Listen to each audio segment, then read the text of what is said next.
The 7.2 update will be out in a couple of weeks, maybe as early as next week if it arrives on the PTS. But the update will include the long-awaited rank mode, rebalancing changes to weapons and armor, and more new content. Let's break down what's coming in the 7.2 update later this month for Xbox and PS4.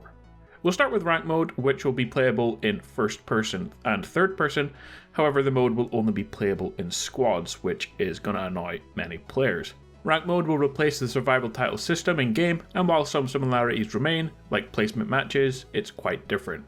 Like most rank modes, your rank will rise and fall depending on your score, which is based on kills, assists, and personal placement within the match, and you can climb up to master level or fall down to bronze with 4 other tiers in between. The rules of rank will also differ. There is an overall increase in item loot spawns, especially to desirable weapons like assault rifles.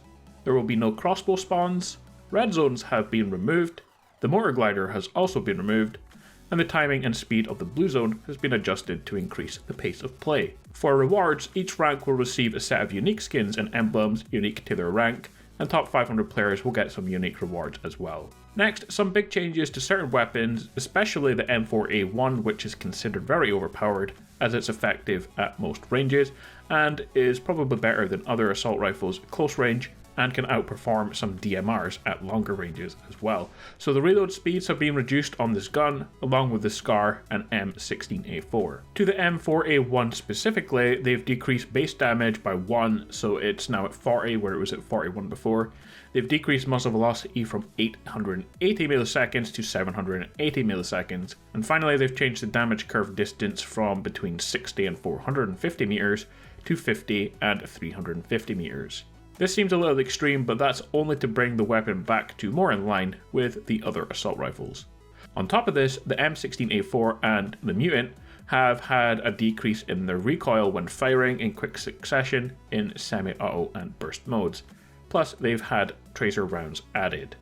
To the barrel, increased muzzle velocity from 680 milliseconds to 740, and it's also had a decrease in its recoil. The changes to these weapons is because the 3 guns had the lowest damage per pickup. S1897 increased the pump action speed, and to the sawn-off, they've increased reload speed.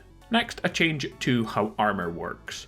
Destroyed vests will no longer disappear, and neither will your inventory space. In addition, vests will continue to provide 20% protection and a slight aim punch reduction once destroyed.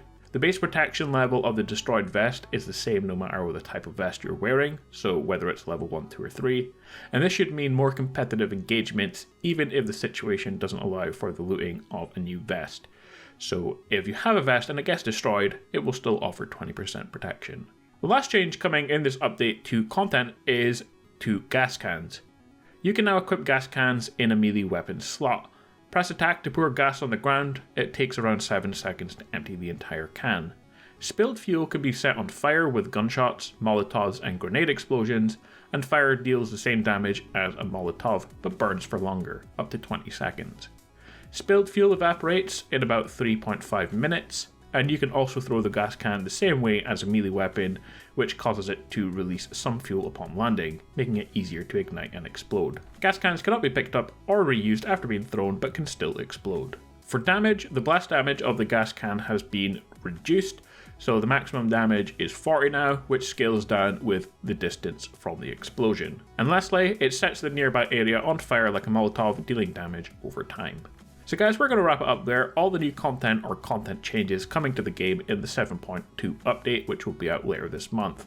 There will also be plenty of patch notes to go over, which I will cover when we get closer to the time and we get the official console details. And hopefully we see this update arrive on the PTS as early as next week, although it hasn't been confirmed coming to the console PTS just yet. Leave a comment down below about anything to do with the game, like and subscribe, and I will catch you guys next time for more PUBG updates.